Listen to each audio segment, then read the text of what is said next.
There's actually like 3 ways to do this one, and I don't mean to confuse anybody. Everybody looks at algebra a little bit different. What you could have done is simply, like, it's really hard when you graphic freehand to get the answer.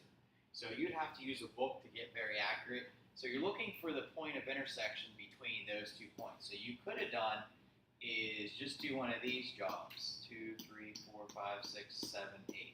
So I graphed 1, 8. And I'm going to use 2 over 1 to get to the next point. So I go up 2 and over 1. And again, sometimes these aren't very accurate, but sometimes, it's a lot quicker. I'm just showing you different ways to get this answer. Okay, so the next one is it goes through the point 1, 2, which is right there, and 2, 1.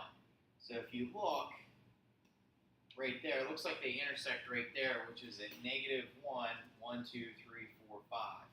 So it would be -1, 5, it looks like. Now, again, I did this sloppy for a reason, so if I add those together, so it could be 4. So if it doesn't 4, is that the right answer? Try it out. It might not be, but I'm showing you how inaccurate, when you make it, you're going to get it, you could get it wrong. So to be a little bit more accurate, I'm going to do the longer way. And again, I'm just showing you that the intersections means that you add those 2 together. So 1, 2, 3, 4, 5. So it looks like it, this is a rough sketch. So you could solve it that way. Is there anybody that graphed it like that? If you do this, to look for an answer like this, try to be like real meticulous on where you put your points. Like, look how sloppy mine is. It gives you rough about. Like, I know it's not going to be C or D right off the bat. So I narrowed it 50%, and all I did was graph 2 points. So now the proper way to do it,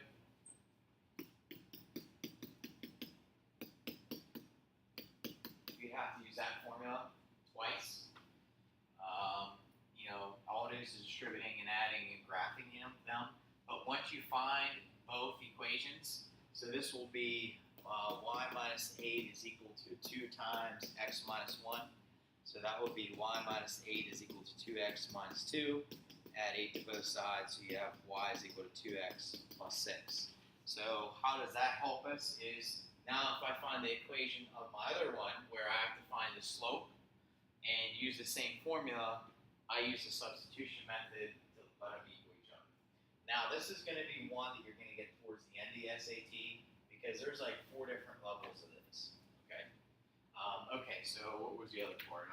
Okay, so finding the slope between these 2 points, so that's 1 minus 2 and 2 minus 1, and so you get -1 over -1, okay, which is, -1 over +1, so that's -1, I put too many because I'm trying to hurry.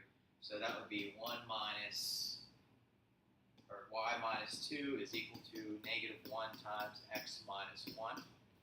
And so I would distribute, so that would be y minus 2 is equal to -x plus 1. Then I would add 2 to both sides, so I'd get y is equal to -x plus 3. Now to find out what your x is, then you have to set these 2 equal to each other. And so I would get 2x plus 6 is equal to -x plus 3. So I add x to both sides, so that's 3x plus 6 is equal to 3. So then I subtract 6, so that's 3x equals -3. So I got my x right. So x equals -1, so I got my x right. So if I plug -1 into either equation, 2 times -1 is -2. -2 plus 4 is 4. So that's where I was off right there. So if I add those together, I get 3. So I could get pretty accurate. If you get accurate, I want you to try it. What's good is maybe if you have, like, on your SAT test, if you have like a coordinate plane on there, use it. You could draw on that. They're not going to penalize you for writing on the SAT test. So, like, see that graph right there? Just take that information and graph it. If you know there's one, go back to it and use that graph throughout. So I don't know. This takes a long time, but it's going to get you the exact answer. So there's pros and cons of both.